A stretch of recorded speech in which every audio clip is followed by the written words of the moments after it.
Hey guys, Dan, Warpaint JKU. Welcome back to the channel. Obviously, we're sitting here, we got Warpaint behind me, and maybe it's time to lift your Jeep, right? Maybe you want to change out an old lift kit for a new lift kit, make it ride nicer, things like that. Well, obviously, if you've explored this, there is a lot of information and a lot of different lifts at a lot of different price points out there on the internet. So this video is going to help you make more sense of lift kits and know maybe what you need to put on your ride for what you're going to use it for. So let's check it out.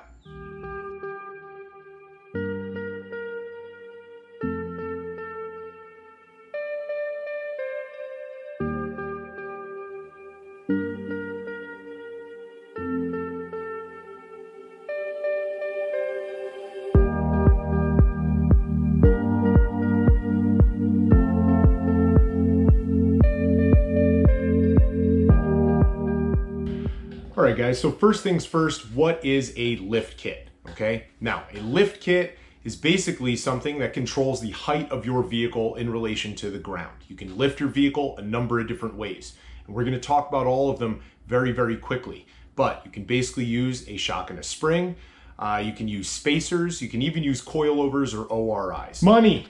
It's a huge thing. We obviously can't talk about suspension and lift kits without addressing the fact that there are some very expensive lift kits on the market, and then there are some very inexpensive lift kits on the market.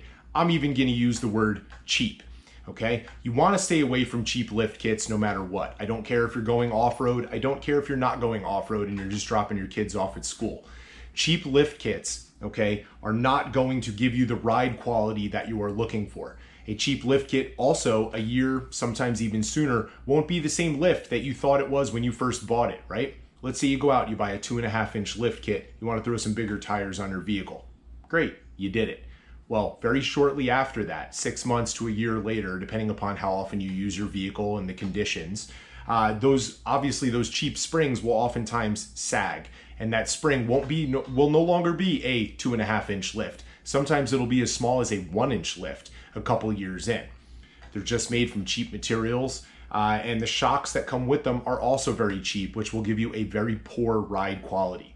A quality lift, and it doesn't have to be as expensive as you might think. We'll talk about that in just a minute, but a quality lift will actually improve the ride of your Jeep from the factory.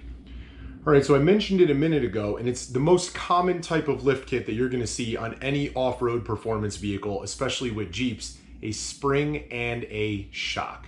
Now, you can spend a lot of money on a spring and a shock. You can spend even more money on coilovers or ORIs, which is just basically a fancier version of a spring and a shock. Coilovers will give you more flex generally than a spring and a shock, and ORIs will do the same.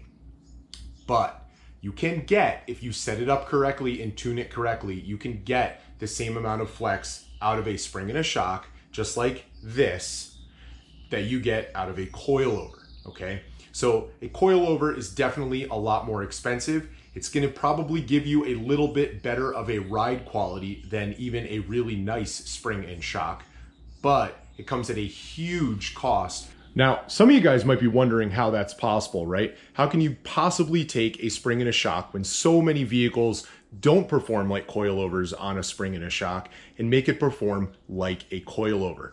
It's actually not that difficult, and that brings us to the next section, out of the box issues. Now guys, lots of companies, and it's most of them that produce lift kits, will take a spring and a shock and sell it to you as a package. But quite often, you'll go home and you'll install that on your vehicle, and then if you take a quick look at your shock under your hood, you'll very quickly realize that you have a lot of stem exposed on that shock at ride height, okay? Now, I've explained that in another one of my YouTube videos where I do shocks versus coilovers. I'm not gonna go into a lot of detail about it here, all right? Because you can go over and watch that video in a lot more detail and it will explain it to you way better than I can here in a minute or so. But essentially, when they do this, okay, they're giving you way too much spring for the shock, all right? And they do that, I don't know why they do that. I'm assuming maybe it's because everyone uses different tire sizes with different lift heights.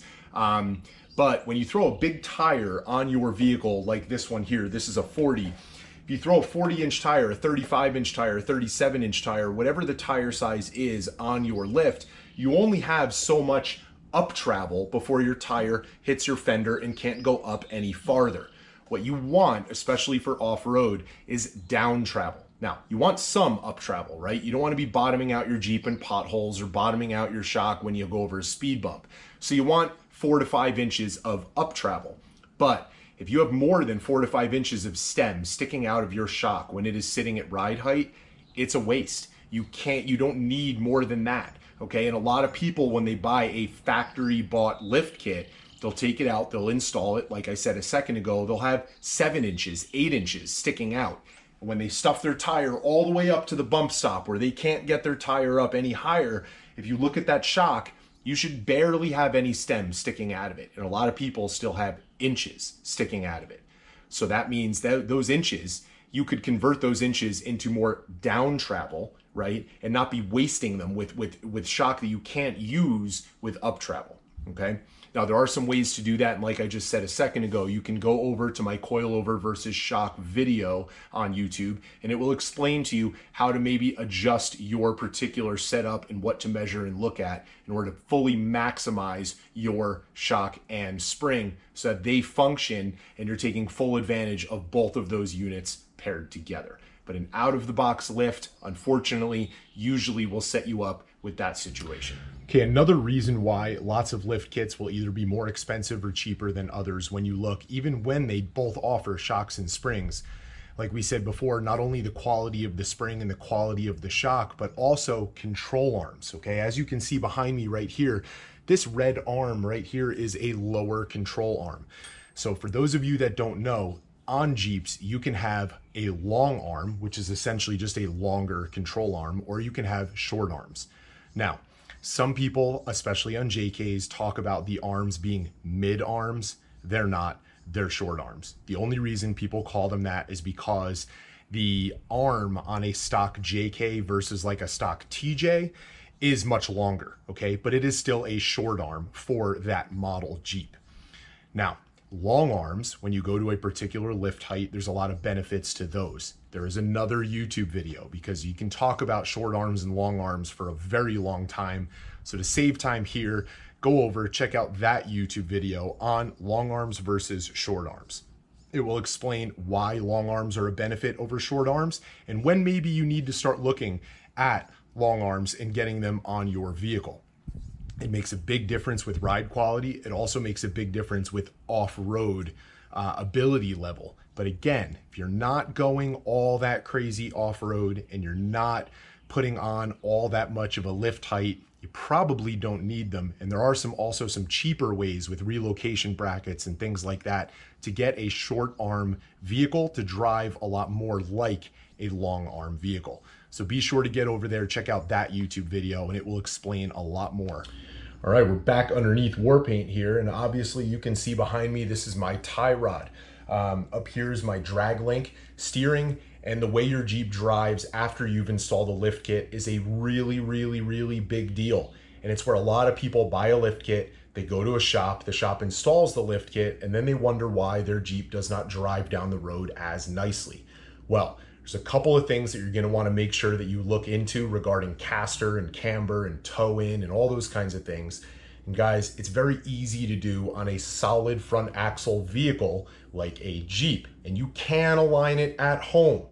But again, in order to save time in this video, you're going to want to go check out my YouTube video on can I align my Jeep at home.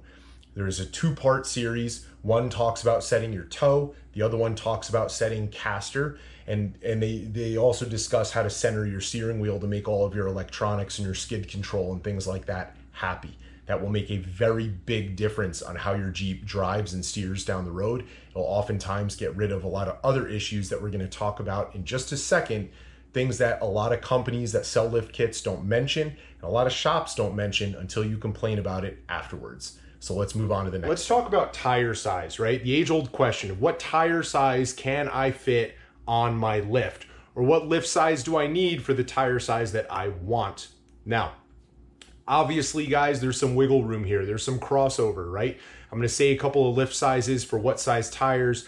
And that's generally speaking, that's what makes them look the best and not make your Jeep look like it skipped leg day, right? We all know, we've all seen those vehicles out there with the giant lift, and they might have a decent sized tire, but when it's too much lift for the vehicle, it makes it look really funny. It makes it look like the guy that always goes to the gym, works out his upper body, but never touches his lower body, and he's got pencil legs, right? We all know the type. So here's the deal. Basically, the bottom line, okay, is that if you're stock on a JK, all right, or even a JL, if you're stock and you want to go to a 35-inch tire, it's very, very, very common. You don't really need too many axle modifications, if any, to support that size of a tire. You can either have a leveling kit all the way up to maybe like a 2.5-inch lift. And 35-inch tires would look perfectly fine on a vehicle like that. It'll also perform okay off-road, again, provided you're keeping it on fairly mild trails. Now, you go a little bit more extreme, okay, or you want to go to a slightly larger tire size, you're probably going to want to go with a 3.5 to a 4.5-inch lift, right? So if you had 37-inch tires, or, you know, big mamas like these guys are a 40-inch tire, you know, 3.5 to 4.5-inch lift is where you're going to be able to get the most articulation, as well as a nice look, but also be able to fit that tire as far as steering and things like that under your vehicle. Now, I'm going to put an asterisk down at the bottom of the screen, because if you want to run something like a 37 or a 40-inch tire on your Jeep, you're going to need a lot of other things aside from a lift kit, right? Things like regearing, things like an upgraded axles, all different kinds of things in order to run them down the road reliably. Okay, you're going to find that information out there on the internet. Tons of people running 37s on stock axles. Tons of people running 40s on Dana 44 axles. There's all sorts of reasons. I've made other YouTube videos about why that's maybe not such a good idea. We're not going to get into it here, okay? But if you're going to run a stock to a 35-inch tire, a leveling kit to a 2.5-inch lift is perfectly fine. If you're going to run a 37, maybe all the way up to a 40-inch tire, a 3.5 to a 4.5-inch lift is all you need. All right, guys. Now, finally, before I leave you at the end of this video, we're going to get down to the important stuff, right? The stuff that most people in Jeep shops are not going to tell you about, or you got to read the fine print in your instruction booklet in order to know. Now, on a JK, we're going to talk about those because that's what I have, and that's pretty common these days, right? It's the most affordable new-ish Jeep that you can buy to rip all the suspension out, put new stuff in it, and then go take it off-road. They also made over 2 million Jeep JKs for the years that they made them, so there's just a ton of them out there. But most of the information is still true for even the newer ones. Now, here's the thing. Brake lines, okay? If you're extending your suspension, you're going to want to extend your brake lines, especially if you're going off-road. Certain lift kits, like a leveling kit, you might not need to extend your brake line. But if you go bigger than that, you're definitely going to want to extend or relocate your brake lines. Now, they do make relocation brackets on some of the cheaper lift kits that will move your bracket on the frame a little bit lower so that it makes your brake line essentially act like it's longer. But again, if you're going off-road and you're putting a lot of stress on these components, you do not want to stretch or break a brake line, lose brake fluid, and then not be able to stop your vehicle moving down the road. So make sure you use quality DOT approved brake lines, and make sure you get extended brake lines for your lift. Now, one of the other really big things that no one really talks about when it comes time to modify their vehicle off-road is drive shafts. Now, as you lift your vehicle, okay, you're changing the angle of your drive shaft, right, where it connects to your transfer case and then goes down to either your front or your rear axle. Now, all Jeeps, I don't care whether it's a 2-door or a 4-door, have a very short front drive shaft. The shorter the shaft, the less it likes extreme angles, okay? So if you're lifting your vehicle and you keep it at a 3.5 or below, you do not need to change your drive shafts. You should be okay. Now, even if you are at 3.5 inches, that's kind of like the point where you might need to do it, you might not. If you dial in your suspension, you have lots of flex, right, by watching my other videos, and you are taking it off-road and fully articulating your suspension, even at a 3.5, you might want to replace your front drive shaft. Beyond a 3.5 inch lift, that's when you want to replace both your front and your rear drive shafts, okay? Now, there's companies out there like Adams, they make great drive shafts. They also can upgrade weak points in the factory drive shafts so that they'll last you a lot longer and be able to take more abuse. They're going to tell you how exactly to measure for those drive shafts and tell you so that you get the right length that you need. But drive shafts are another really, really big deal.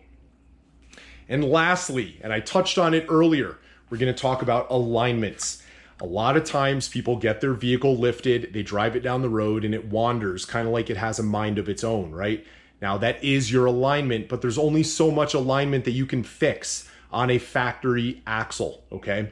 That's where the aftermarket drive shaft comes in. So when you adjust your caster angle, that's the amount that your axle leans either forward or backwards, that needs to be closer to stock, okay? Now again, I'm gonna point you over to my alignment video, because if your Jeep after you lifted it is wandering down the road like it has a mind of its own, there's only so much that can be done to correct that, okay, without you getting you a aftermarket front axle that has more separation. Again, I know I'm throwing some terms out there that some of you guys might not be fully familiar with, but again, my other videos will explain those, okay? But that's basically it, guys, okay? That's it in a nutshell. You guys now have a lot of knowledge about lift kits, why they're expensive, why some are cheap, what to stay away from. If maybe you're off-roading, not off-roading, what do you need, tire size, all those kinds of things, okay? Stay tuned. There's a ton more videos coming. And big secret, guys, a lot of you guys don't even know, we haven't even done the cool stuff yet, right? All the metal fab and making things and axles and re-gearing and all that stuff. Well, that's coming too. So make sure you subscribe to this channel, get over, follow my Instagram, because I interact with a lot of you guys over there, and get out there and build something, right? Lift your rig and go have fun.